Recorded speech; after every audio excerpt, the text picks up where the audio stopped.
Perkenalkan, nama saya Nasrifal, BP 1910421023. Perkenalkan, saya Zakiatul Fitri Rosadi, BP 1910421005. Hai, nama saya Lila Diva Febri, BP 1910421007.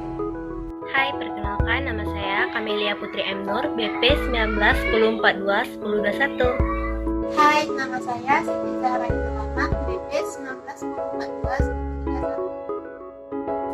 Hai, perkenalkan, nama saya Anissa Murdiantami, nomor PP 1910422013. Perkenalkan, nama saya Della Lydia, BP 1910422029. Perkenalkan, nama saya Adli Fadlan, BP 1910423017.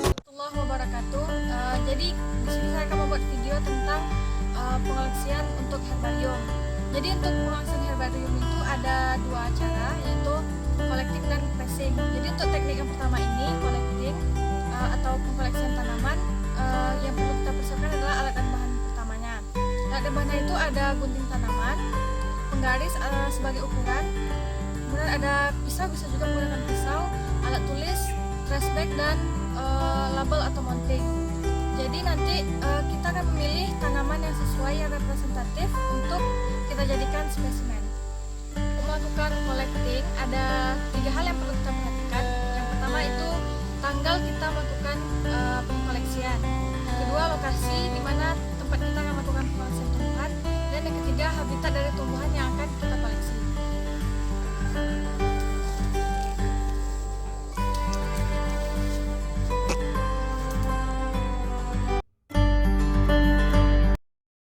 Herbarium berasal dari kata hortus dan botanicus, artinya kebun botani yang dikeringkan.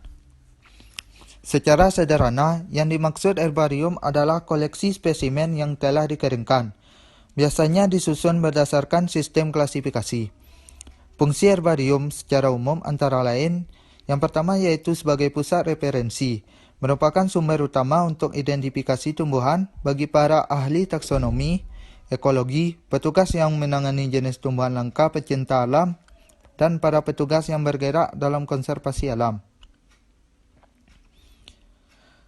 Yang kedua yaitu sebagai lembaga dokumentasi, merupakan koleksi yang mempunyai nilai sejarah seperti tipe dari taksa baru, contoh penemuan baru, tumbuhan yang mempunyai nilai ekonomi, dan lain-lain. Yang ketiga yaitu sebagai pusat penyimpanan data. Ahli kimia memanfaatkan untuk mempelajari alkaloid, dan juga ahli farmasi menggunakan data untuk mencari bahan ramuan untuk obat, kanker, dan sebagainya. Tujuan membuat herbarium yaitu yang pertama, mengkoleksi spesimen herbarium, seluruh jenis tumbuhan yang dijumpai dan membuat koleksi herbarium. Dan yang kedua, mendeskripsikan seluruh jenis tumbuhan yang dijumpai. Dan yang ketiga, mengidentifikasi seluruh jenis tumbuhan yang dijumpai.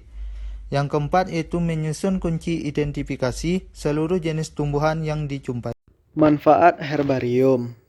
Herbarium dapat digunakan sebagai bahan penelitian untuk para ahli bunga atau ahli taksonomi, untuk mendukung studi ilmiah lainnya seperti survei ekologi, studi fitokimia, perhitungan kromosom, dan melakukan analisis perbandingan biologi. Kelebihan herbarium. Kelebihan dari herbarium adalah sebagai pelengkap bahan praktikum yang bisa langsung dibawa di dalam kelas atau ruangan. Cara pembuatannya tidak terlalu sulit dan memudahkan praktikan meneliti tumbuhannya tanpa harus mengambil sampel yang baru. Kekurangan herbarium. Kekurangan pada herbarium yaitu 1. Spesimen mudah mengalami kerusakan akibat perawatan yang kurang memadai maupun karena frekuensi pemakaian yang cukup tinggi untuk identifikasi dan pengecekan data secara manual. 2. Tidak bisa diakses secara bersama-sama oleh beberapa orang. 3. Biayanya yang cukup besar. 4. Tidak bisa diakses sewaktu-waktu dan tidak dapat diakses dari jarak yang jauh. Spesimen tumbuhan yang telah diawetkan disimpan dalam suatu larutan yang dibuat dari komponen macam zat dengan komposisi yang berbeda-beda.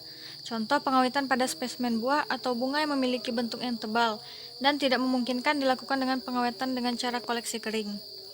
Larutan umum yang dipakai dalam koleksi basah yaitu alkohol 95% sebanyak 3.500 ml atau setara 70% dan Aquades 1.500 ml atau setara 30%, sehingga total larutan keseluruhan adalah 5.000 ml.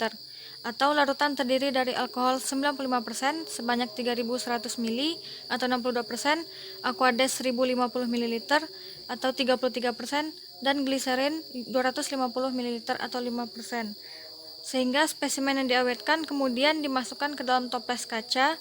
Untuk ukuran toples disesuaikan dengan besar kecilnya spesimen yang diawetkan. Pada spesimen tertentu, kandungan alkohol akan berubah sehingga harus dilakukan penggantian alkohol secara rutin. Untuk selanjutnya ini adalah contoh-contoh spesimen basah atau awetan basah. Selanjutnya kami akan menjelaskan tentang herbarium kering. Herbarium kering merupakan awetan yang dibuat dengan cara pengeringan, namun tetap terlihat ciri-ciri morfologinya sehingga masih bisa diamati dan dijadikan perbandingan pada saat determinasi selanjutnya. Berikut merupakan beberapa contoh dari spesimen kering.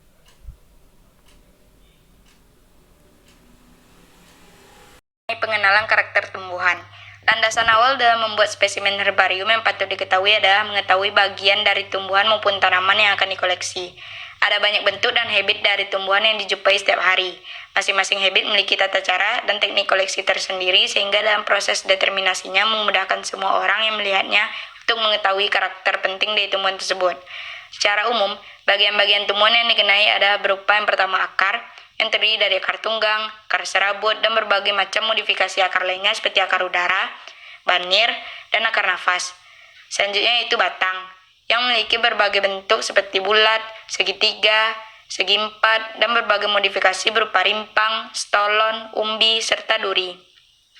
Yang ketiga itu daun, yang menjadi salah satu bagian dengan kompleksitas karakter dalam proses determinasi serta menjadi karakter kunci bagi mengetahui nama Latin.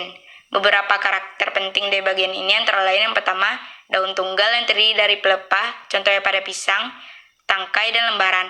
Selanjutnya itu daun majemuk yang terdiri dari tangkai daun utama, anak tangkai daun, perpanjangan anak tangkai daun, lembaran anak daun, serta daun penumpu. Dalam pembuatan spesimen dan proses determinasi beberapa karakter daun yang patut diperhatikan yang dicatat adalah yang pertama, kedudukan daun seperti selang-seling, berhadapan, menumpuk, dan berkarang. Selanjutnya itu bentuk pangkal dan ujung daun seperti runcing, meruncing, membulat, dan terpotong.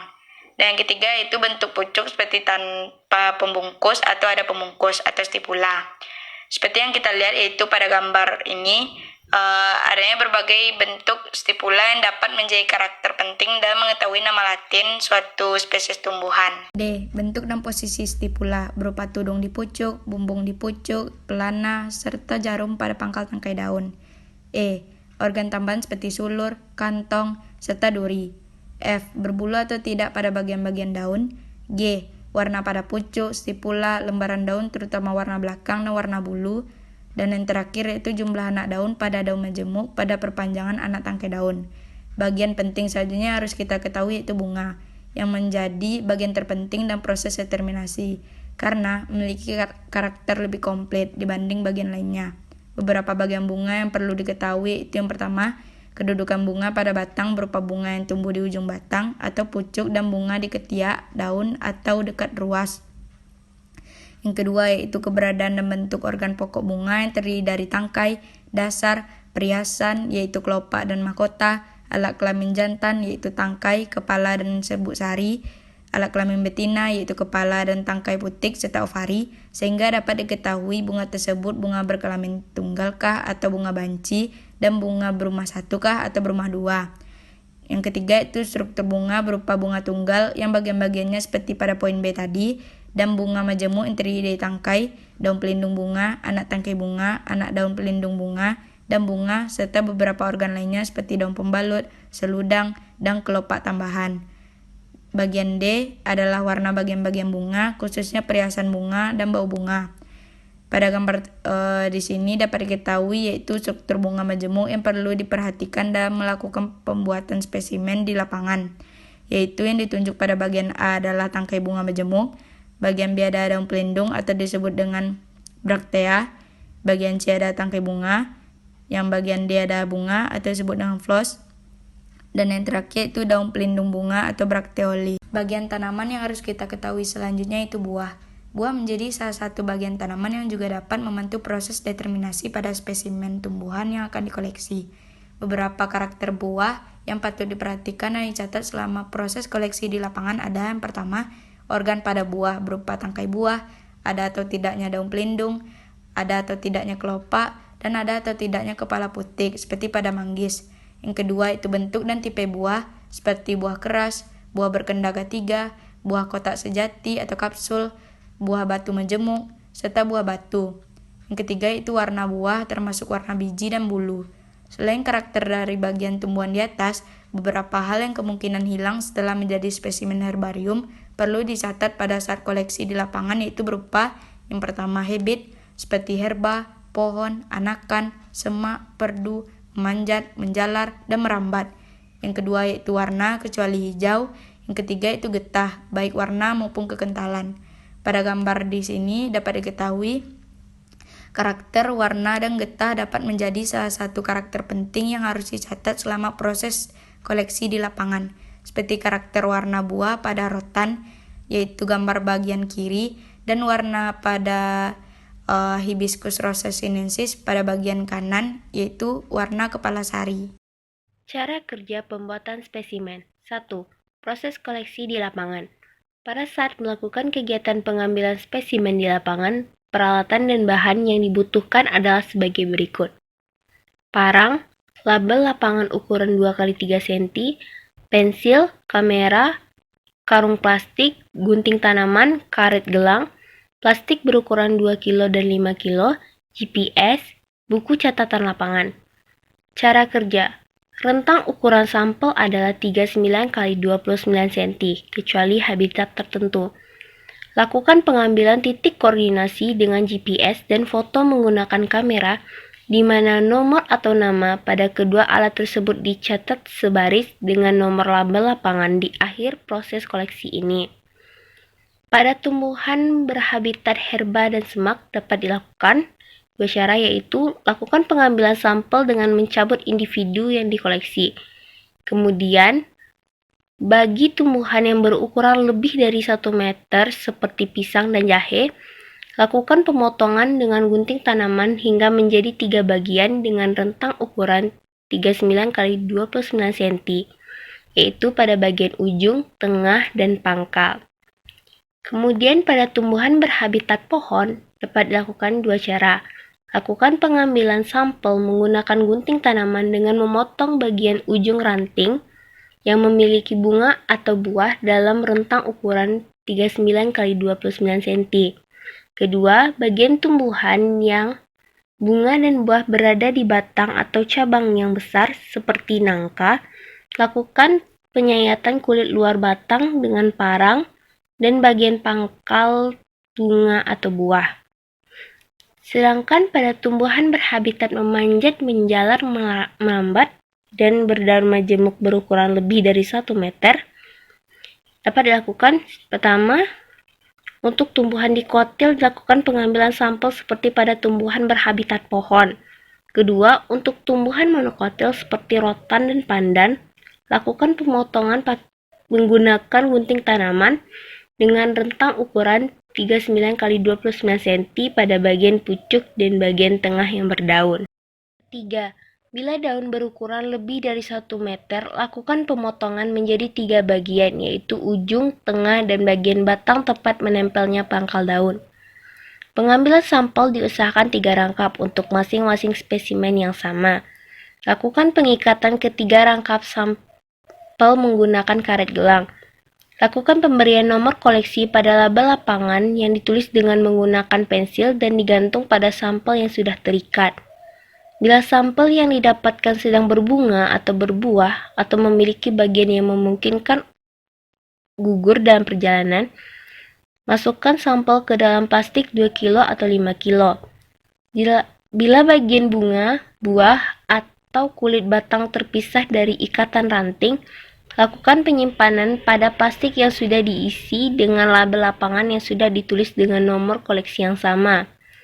Lakukan pencatatan di buku catatan lapangan bagi karakteristik yang mudah hilang seperti warna, getah, bau, habitat, dan informasi lainnya. Setelah satu spesies sudah terkoleksi, lakukan penyimpanan sementara ke dalam karung plastik dengan posisi mendatar mengikuti lebar karung plastik. Lanjutkan pengoleksian untuk spesimen lain. Yang kedua yaitu proses pengepresan dan pengawetan di camp. Setelah selesai proses koleksi di lapangan, sekembalinya ke camp, kegiatan pembuatan spesimen dilanjutkan dengan proses pengepresan dan pengawetan. Kedua proses ini menjadi penentu bagus atau tidaknya spesimen yang dibuat. Kegagalan dalam proses ini dapat menyebabkan spesimen yang dibuat menjadi sampah layaknya serasa di lantai hutan atau daun jambu di halaman rumah. Alat dan bahan proses ini yaitu yang pertama parang bersarung, selanjutnya label lapangan ukuran 2x3 cm, kamera, kertas koran ukuran tabloid, plastik karung, tali plastik, bukanan daur ulang, karung plastik, gunting tanaman, pensil, buku catatan lapangan, spidol permanen, etanol atau alkohol 70%, atau bisa juga digantikan dengan metanol atau spiritus. Dan yang terakhir yaitu lakban atau selotip besar, biasanya yang digunakan yaitu selotip kuning. Selanjutnya yaitu cara kerja proses pengepresan. Yang pertama, keluarkan sampel dari karung plastik. Yang selanjutnya, masukkan sampel masing-masing satu rangkap ke lipatan kertas koran dengan menatanya sedemikian rupa sehingga memperlihatkan karakter dari bagian-bagiannya, di mana salah satu lembaran daun ditata dengan membalikkan lembarannya dari yang lainnya. Bila sampel berukuran lebih panjang dari lembaran koran dan memiliki karakter yang tidak boleh hilang, lipat sampel tersebut dengan tatanan yang baik.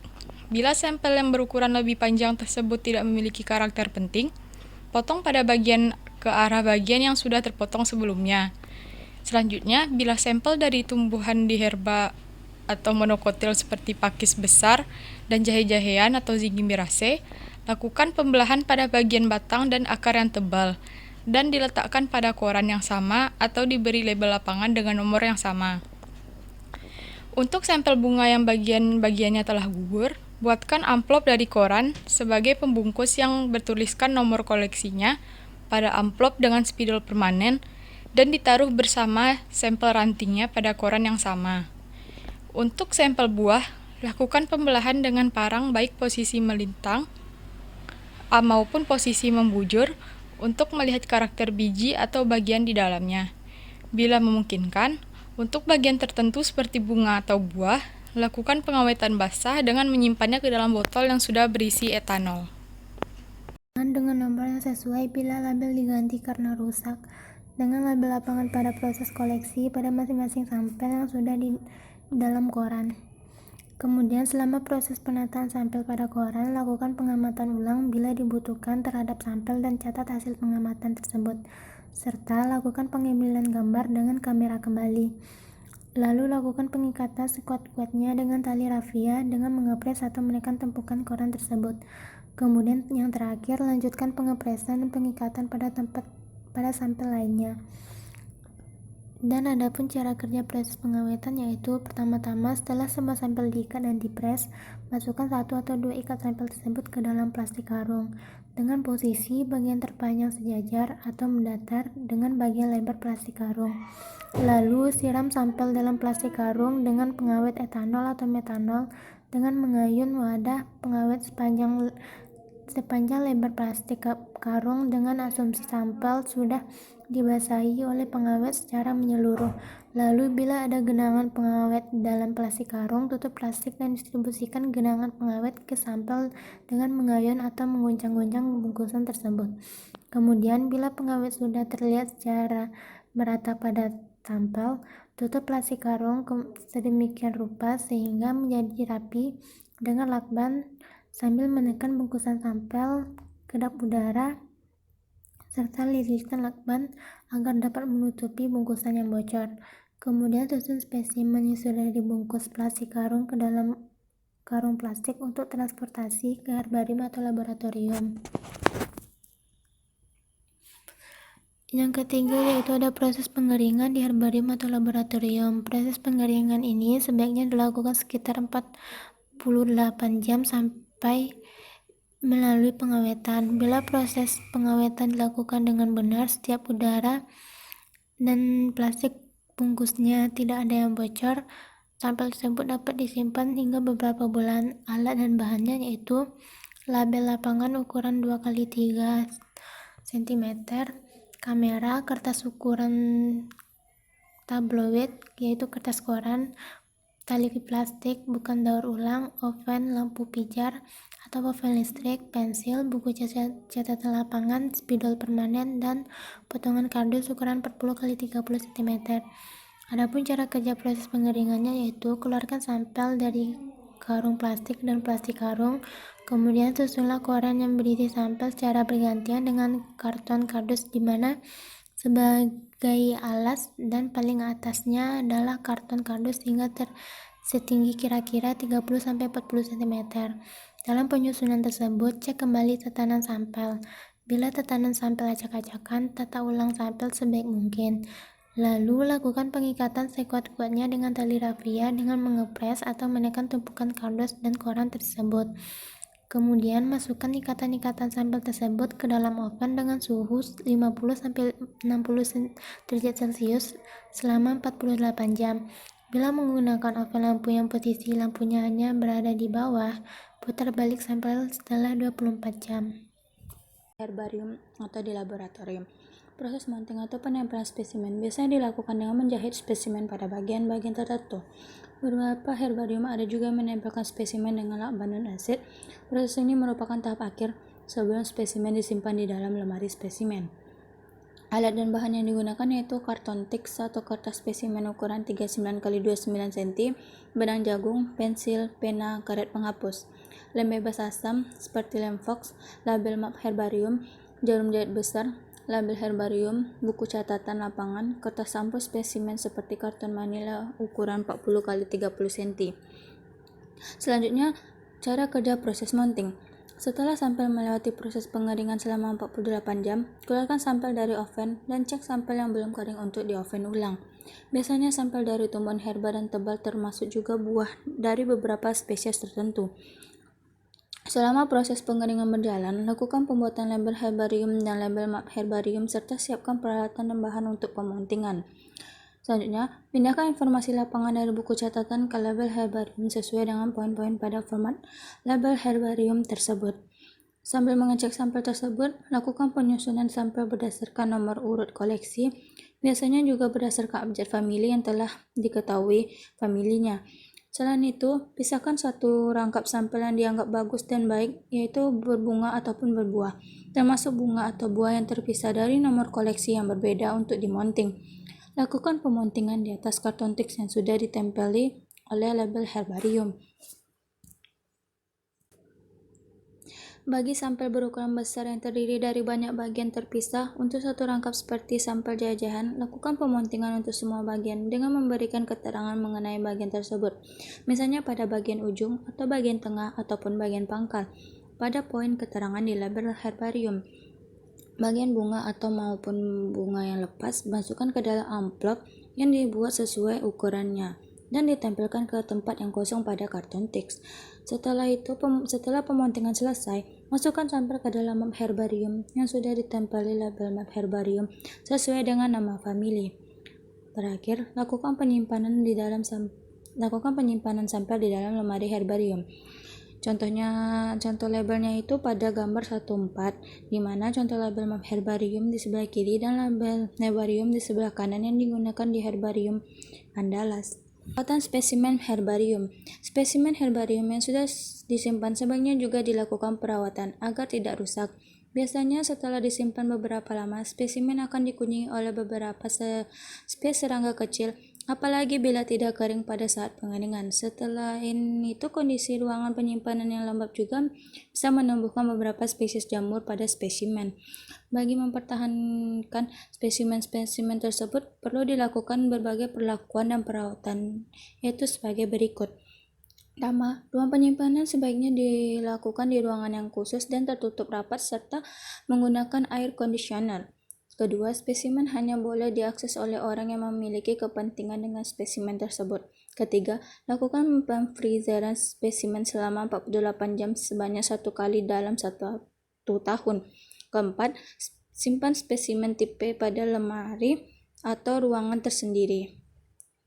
Contohnya itu pada gambar 15, susunan lemari itu penyimpanannya itu berisi spesimen-spesimen koleksi banyak pihak dari berbagai daerah di dalam ruangan spesimen itu.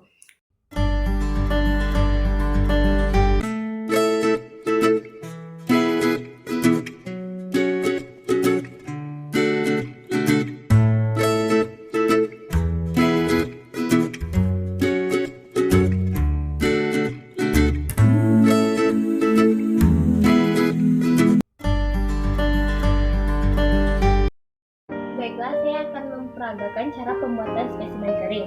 Yang pertama yaitu cari tanaman yang akan dijadikan spesimen kering. Selanjutnya, apabila pada tanaman tersebut terdapat kotoran, maka bersihkanlah menggunakan alkohol. Itu dilakukan agar dalam pengidentifikasian dapat berjalan dengan baik. Selanjutnya, letakkan tanaman tersebut di atas HVS. Letakkan masing-masing spesies pada HVS yang telah disediakan.